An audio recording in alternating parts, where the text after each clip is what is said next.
तो अभी हमने थियोरी पार्ट कंप्लीट कर लिया है। Now it is time to go for action, मतलब ही प्रैक्टिकल क्वेश्चन समझेंगे।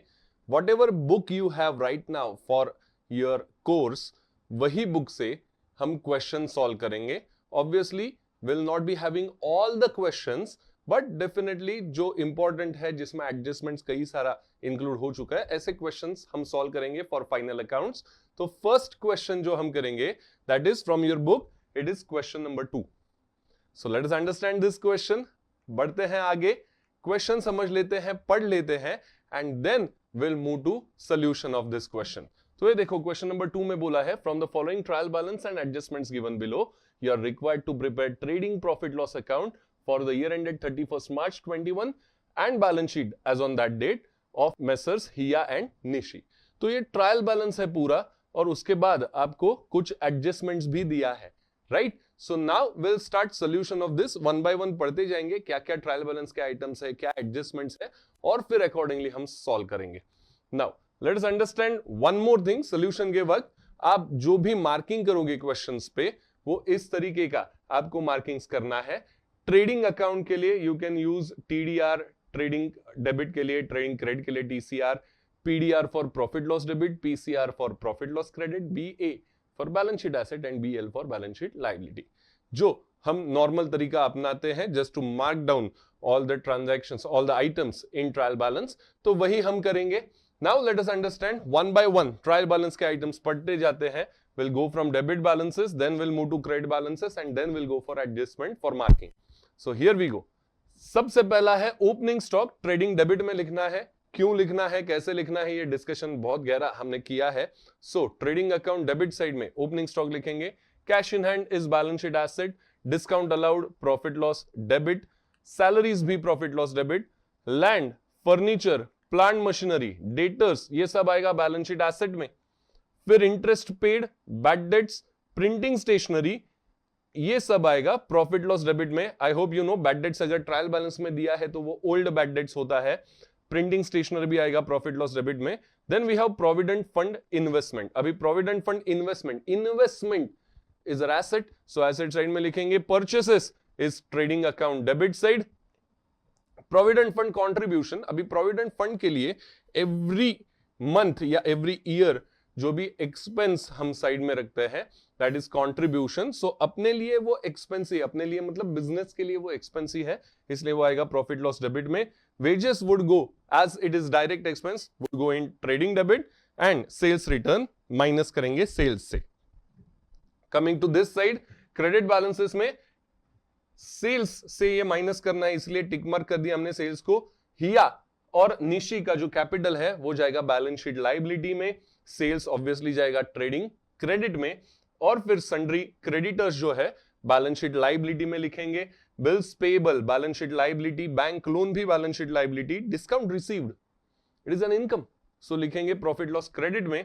फिर परचेस रिटर्न, परचेस से माइनस होगा, इसलिए परचेस को भी if you want you can mark it, purchase को हमने मार्क करके रखा है ताकि एडजस्टमेंट है ये पता चले। और फिर प्रोविडेंट फंड जो है that is balance sheet liability. Provident fund is the amount to be paid to employee, जब वो रिटायर होगा या छोड़ के जाएगा हमें, तब हमें ये पैसा देना है। So it is amount payable. Interest on provident fund investment, provident fund था उसका हमने इन्वेस्टमेंट किया, इन्वेस्टमेंट पे इंटरेस्ट मिलेगा, वो भी अपना नहीं है, हमें वो जब प्रोविडेंट फंड हम देंगे एम्प्लॉय को तब उसके साथ इंटरेस्ट जो अक्यूमुलेट हुआ है वो भी पे करेंगे। So this is also a liability, इसीलिए आएगा बैलेंस शीट लायबिलिटी में। और फिर RDD, reserve for doubtful debt, ये प्रॉफिट लॉस डेबिट लिखा है, क्यों, क्योंकि ऑन नो वाले फॉर्मेट में माइनस होगा, लेकिन नेगेटिव आंसर आएगा तो आपको पता है वो अलग से हमें प्रॉफिट लॉस क्रेडिट में लिखना पड़ेगा। So this old RDD given, so old bad debts भी है, ओल्ड आरडीडी भी है। Let us check our adjustments now. Adjustment में क्या बोलते हैं देखते हैं। ये आ गया आपका adjustment. The stock on hand on 31st March 21 was valued at 24,000. Stock on hand मतलब ही क्लोजिंग स्टॉक है ये 24,000। क्लोजिंग स्टॉक सबसे पहले तो कहां पे आएगा, yes you guessed it right, trading credit में आएगा। तो पहला इफेक्ट हम लिखेंगे ट्रेडिंग अकाउंट क्रेडिट साइड, और दूसरा ऑब्वियसली क्लोजिंग स्टॉक है तो बैलेंस शीट एसेट में भी आएगा, तो वहां पे भी हम लिख देंगे। ये देखो, ये दोनों का मार्किंग हमने कर दिया है, क्लोजिंग स्टॉक का इफेक्ट दोनों लिख दिया है। adjustments will always have two effects, trial balance will have one effect, right? Now outstanding salary 800, outstanding मतलब payable, करंट ईयर का है बट अभी भी पे करना बाकी है। क्योंकि करंट ईयर का है हम सैलरी में वो ऐड कर लेंगे करंट ईयर के, और क्योंकि पे करना बाकी है will record it on liability side. Moving further, salary को भी मार्किंग कर लिया एज वी शुड अंडरस्टैंड कि उसमें एडजस्टमेंट है। फिर wages paid in advance to workers, advance payment किया है हमने, राइट? मतलब ही ये करंट ईयर का है क्या? एडवांस अगर वर्ड आया है तो नहीं है, तो करंट ईयर का नहीं है तो करंट ईयर में नहीं लिखेंगे। वेजेस में ये अमाउंट इंक्लूडेड है, करंट ईयर का नहीं है इसलिए उसको एक्सक्लूड कर देंगे, और हमने ऑलरेडी वेजेस वर्कर्स को पे किया है, नाउ सर्विस आना बाकी है। Service is we can say receivable, ठीक है, service we will receive in future, इसके लिए बैलेंस शीट एसेट में आएगा और तुरंत वेजेस को मार्किंग भी होगा। Then depreciate land building at 5% per annum, plant machinery at 10% per annum. तो यहां पे हमें डेप्रीसिएशन देना है। डेप्रीसिएशन का मीनिंग क्या है? Depreciation is reduction in value of fixed asset, बराबर। तो फिक्स्ड एसेट कम हो जाएगा, वो पहला इफेक्ट, एसेट में से माइनस कर देंगे कंसर्न। और दूसरा obviously profit loss account debit side पे लिखेंगे। तो ये देखो इफेक्ट आ रहे हैं, लेस फ्रॉम लैंड बिल्डिंग पहला, और profit loss debit, land building को हमने कर दिया है मार्किंग। और प्लांट मशीनरी के लिए भी same, less from plant and machinery, marking कर दिया हमने उसको, less from plant and machinery and profit loss debit. तो ये इफेक्ट्स आएंगे डेप्रीसिएशन के, कंसर्न एसेट से माइनस होगा और प्रॉफिट लॉस डेबिट में आएगा। उसके बाद लास्ट एडजस्टमेंट्स देखो क्या है। Write off 1000 for further bad debts and maintain RDD 5% on sundry debtors. So further bad debts and RDD, trial balance में already we have bad debts and RDD which is old. Now in adjustment we have bad debts and RDD which is new. Correct? So इसका effect क्या जाएगा? दोनों का, bad debts और RDD का, दोनों का इफेक्ट सिमिलर टाइप का है। एक तो डेटर से माइनस करेंगे, पहला इफेक्ट वो होगा, और दूसरा इफेक्ट आएगा ये हम अपने ऑन नो वाले फॉर्मेट में लिखेंगे। Do you remember on no का फॉर्मेट? सो ये इफेक्ट्स अपने देने हैं less from debtors and profit loss debit में हम पूरा फॉर्मेट लिखेंगे, ठीक है। Old bad debts add new bad debts add new RDD minus old RDD, तो उसका जो इनिशियल्स है ऑन नो फॉर्म होता है उस हिसाब से। और डेटर्स को अगर आप देखोगे तो हमने मार्किंग कर दिया, बैड डेट्स को भी मार्किंग कर दिया, right. Now let us actually start solving it. अभी तक हमने सिर्फ मार्किंग किया है, अभी ये सॉल्व करेंगे, उसके लिए आपको फॉर्मेट जरूरी है। फर्स्ट लाइन पे लिखना ही लिखना है in the books of partnership firm. अगर पार्टनरशिप फर्म का स्पेसिफिकली नाम दिया है जैसे मेसर्स हिया एंड निशी, तो वो लिखो चलेगा, या तो in the books of partnership firm लिखो। ट्रेडिंग अकाउंट आपको बनाना है, उसके बाद प्रॉफिट लॉस अकाउंट आपको बनाना है, और फिर बैलेंस शीट बनाना है। But if you observe balance sheet में ये बहुत छोटा सा माइनर से बातें हैं, लेकिन उसके वजह से मार्क शायद जा सकता है, इसके लिए इतना डिटेल में बता रहा हूं। बैलेंस शीट एज ऑन बोला जाता है क्योंकि बैलेंस शीट वो स्पेसिफिक डे का है, एक दिन का। As on 31 March liability asset side आ गया, लेकिन आप प्रॉफिट लॉस अकाउंट में देखोगे तो फॉर द ईयर एंडेड बोला है, ट्रेडिंग अकाउंट में देखोगे तो फॉर द ईयर एंडेड बोला है। यहां पे एज ऑन बोला क्या? नहीं, क्योंकि ये एक ईयर का हम बना रहे हैं। So here we go with our solution. देखो सबसे पहले अभी जब मार्किंग किया था तो ट्रायल बैलेंस से स्टार्ट किया था और एडजस्टमेंट पे आए थे। सॉल्यूशन लिखते वक्त, एक्चुअल सॉल्व करते वक्त पहले एडजस्टमेंट करेंगे, फिर ट्रायल बैलेंस पे आएंगे, ठीक है। सो सबसे पहला एडजस्टमेंट जो है, स्टॉक ऑन हैंड 31 मार्च मतलब ही क्लोजिंग स्टॉक वैल्यूड एट 24,000। सबसे पहला इफेक्ट जाएगा ट्रेडिंग अकाउंट के क्रेडिट साइड में, will record by closing stock. Usually see to it कि इसके नीचे आप कुछ ना लिखो अनलेस अंटिल आपको ग्रॉस लॉस नहीं मिलता, ठीक है। तो इसीलिए हमने कुछ लाइंस छोड़ के हमने क्लोजिंग स्टॉक लिख दिया है। इसके बाद सेकंड इफेक्ट आएगा बैलेंस शीट एसेट में।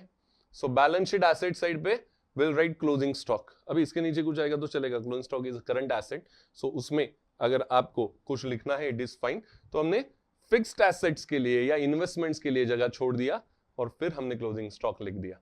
इसके बाद नेक्स्ट एडजस्टमेंट, पहला एडजस्टमेंट तो इतना सिंपल था, आपको आना ही आना है, और वो है ना 99% ऑफ द क्वेश्चंस आप देखोगे क्लोजिंग स्टॉक तो रहता ही है। तो यहां पे वो फीड कर दो trading credit balance sheet asset. फिर outstanding salary 800, outstanding salary effect क्या देखा है हमने, सैलरी में ऐड करना है, तो सैलरी लिखेंगे कहां पे, profit loss account debit side पे।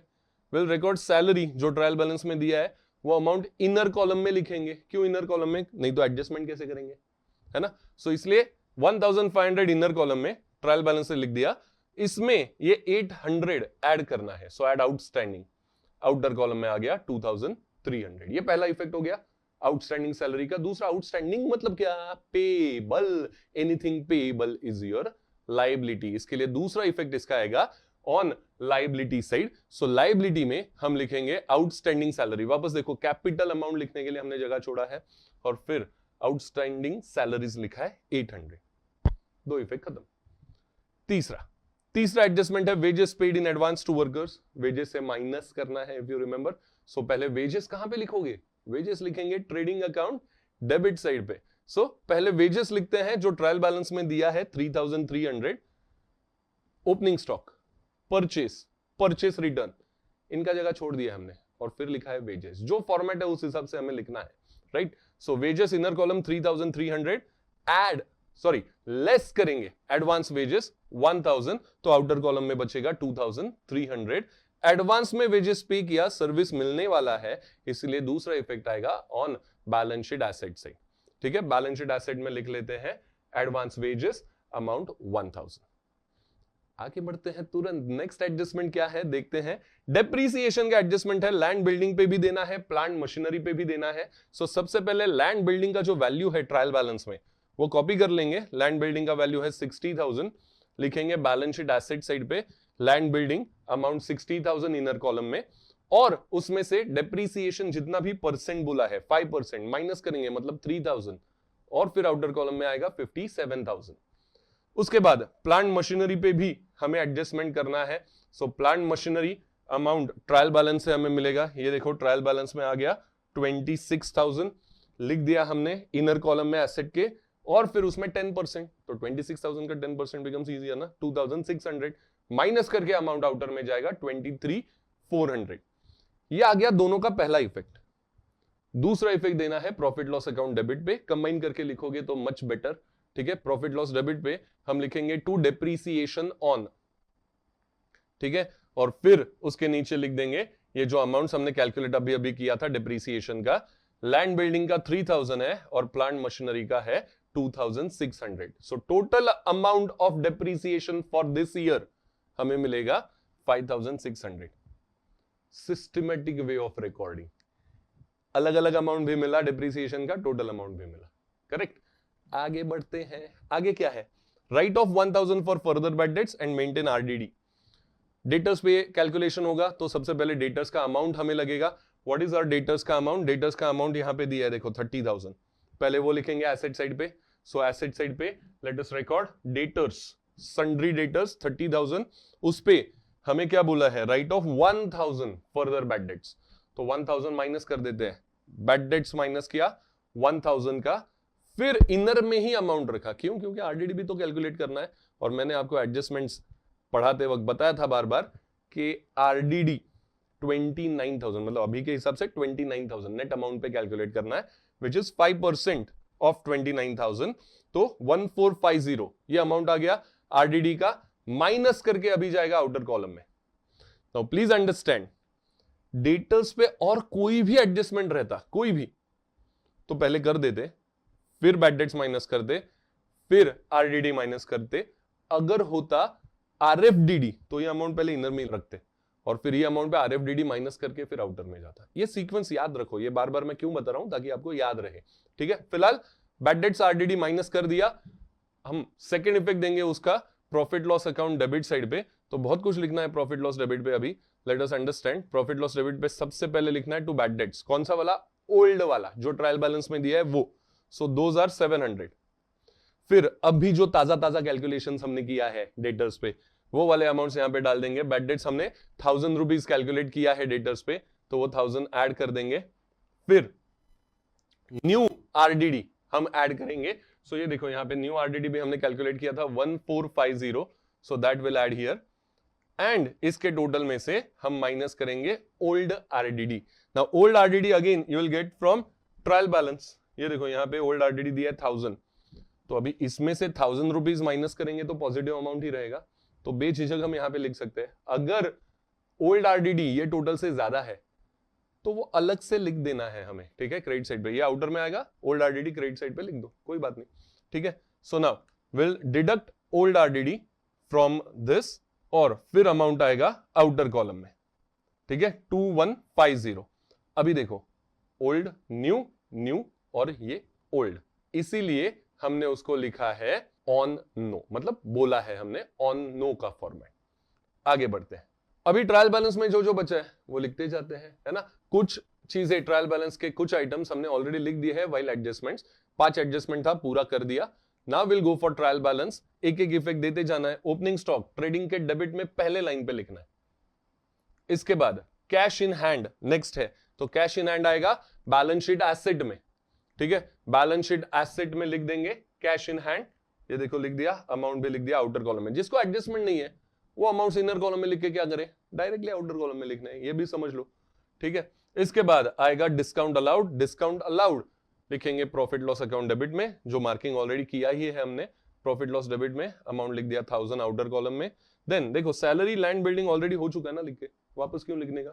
फर्नीचर एडजस्टमेंट के वो ये दोनों हो चुका था, तो फर्नीचर एसेट साइड पे आएगा, एसेट साइड पे लिखेंगे फर्नीचर आउटर कॉलम में 22,000। Again if you observe plant machinery और डेटर्स हमने लिख दिया ऑलरेडी ट्रायल बैलेंस का, स्किप करो उसको, आगे बढ़ो, ठीक है। आगे क्या है ट्रायल बैलेंस में वो लिखते हैं। फिर ट्रायल बैलेंस में हमें दिया है कहां गया, ये देखो इंटरेस्ट पेड, इंटरेस्ट पेड हमें लिखना है प्रॉफिट लॉस अकाउंट के डेबिट साइड पे, ये देखो इंटरेस्ट पेड लिख दिया, अमाउंट आउटर कॉलम में हमने लिख दिया 1000। इसके बाद आगे बढ़ते हैं, प्रिंटिंग एंड स्टेशनरी हमें लिखना है, उसका अमाउंट आप देख पाओगे प्रिंटिंग एंड स्टेशनरी का, तो वो हम लिख देते हैं अगेन प्रॉफिट लॉस के डेबिट पे 1000। नाउ नेक्स्ट अगले अमाउंट्स, प्रोविडेंट फंड इन्वेस्टमेंट कहां पे जाएगा, प्रोविडेंट फंड इन्वेस्टमेंट वो जाएगा एसेट साइड पे, प्रोविडेंट फंड इन्वेस्टमेंट 10,000। इसके बाद हमें बोला गया है अबाउट परचेसेस में हमें परचेस रिटर्न भी एडजस्ट करना है, तो पहले तो परचेसेस लिख देते हैं, इनर कॉलम में लिखेंगे, क्यों, क्योंकि एडजस्टमेंट है, टिक मार्क दिख रहा है ना, बस। तो 38,000 हमने इनर कॉलम में लिख दिया, जब रिटर्न्स आएगा अकॉर्डिंगली हम लिखते जाएंगे। प्रोविडेंट फंड कंट्रीब्यूशन आएगा प्रॉफिट लॉस अकाउंट के डेबिट साइड में, अमाउंट लिखेंगे 1000। फिर वेजेस का एडजस्टमेंट हो चुका है, तो सेल्स रिटर्न, उसके लिए सेल्स में से वो माइनस करना है, सेल्स लिखना पड़ेगा, ये देखो आगे आ गया सेल्स, सेल्स लिखेंगे 56,000 कहां पे, इनर कॉलम में, और उसमें से फिर सेल्स रिटर्न माइनस करेंगे 2100, तो आउटर कॉलम में जाएगा 53,900। इसके बाद और क्या है, आगे क्या है देखते हैं। ये देखो कैपिटल बैलेंसेस लिखना है, सेल्स लिख दिया, क्यों, क्योंकि सेल्स रिटर्न लिखना था पहले। कैपिटल बचा है वो लिख देंगे लायबिलिटी साइड पे, will write partners capital here, inner column में अमाउंट, एक लाइन छोड़ देंगे, क्यों, क्योंकि बाकी कोई एडजस्टमेंट नहीं है, बट नेट प्रॉफिट या नेट लॉस तो आएगा, वो एडजस्ट करना पड़ेगा हमें, करेक्ट। सो यहां पे लिख दिया निशी 42,000। और फिर आगे बढ़ते हैं, सन्ड्री क्रेडिटर्स अगेन लायबिलिटी में ही आएगा, तो हमने वो लिख दिया। इसके बाद बिल्स पेएबल लायबिलिटी में ही, फिर बैंक लोन का अमाउंट भी लायबिलिटी में, ये देखो तीनों लिख दिया हमने लायबिलिटी में। Then we have discount received, कहां पे आएगा, प्रॉफिट लॉस क्रेडिट में। अरे मार्किंग हो चुका है, सिर्फ लिखते ही जाना है, तो क्या ही प्रॉब्लम है। डिस्काउंट रिसीव्ड ये आ गया 1000। इसके बाद आगे बढ़ते हैं, आगे क्या दिया, ये देखो परचेस रिटर्न, हमने परचेस के बाद एक जगह छोड़ दिया था, तो वहां पे एक लाइन छोड़ा था, वहां पे लिखेंगे रिटर्न्स 36,000 इन आउटर कॉलम। और फिर प्रोविडेंट फंड लायबिलिटी साइड पे लिखना है, वो लायबिलिटी साइड पे यहां पे लिख दिया, देखो प्रोविडेंट फंड।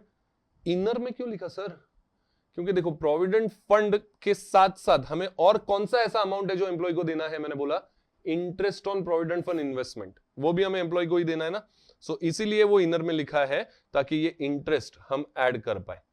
और फिर अमाउंट आएगा 11,000 आउटर में। बहुत बार क्या हो जाता है ना, हम ये पढ़ते हैं interest on provident fund investment, और बोलते हैं सर इन्वेस्टमेंट का इंटरेस्ट तो इन्वेस्टमेंट में ऐड होगा, आपने बताया था 11th स्टैंडर्ड में, मैंने मतलब जो भी टीचर थे उन्होंने, अरे लेकिन ये प्रोविडेंट फंड है, ये मेरा वाला इन्वेस्टमेंट है ही नहीं, ये किसी और के लिए मैंने इन्वेस्ट किया है और उस पर इंटरेस्ट मिल रहा है, तो उस पर मेरा हक कैसा, जिसका पैसा उसका हक होगा ना, इसीलिए ये इंटरेस्ट ऑन इन्वेस्टमेंट क्या होगा, प्रोविडेंट फंड में ऐड होगा। एक्सेप्शन है, प्रोविडेंट फंड का कॉन्सेप्ट समझो तो ये समझेगा, बराबर है ना। नाउ मूविंग फर्दर, क्या करेंगे अभी, सब लिख के हो गया सर, अभी क्या करना है, टोटल करो, कास्टिंग करो और बैलेंसिंग निकालो। सो चलो डेबिट साइड या क्रेडिट साइड में से कौन सा अमाउंट ज्यादा है वो लिख देंगे, 77,900, क्रेडिट साइड इज हेवियर, तो ऑब्वियसली उसी का सेम अमाउंट हम डेबिट में लिखेंगे और उसमें से ये डेबिट में जितने अमाउंट्स है उसका टोटल माइनस कर लेंगे। सो दैट टोटल माइनस करने के बाद amount comes to 18,600 which is nothing but our gross profit. बराबर, ये अपना ग्रॉस प्रॉफिट है। अभी ग्रॉस प्रॉफिट क्या करेंगे, कैरी फॉरवर्ड करेंगे।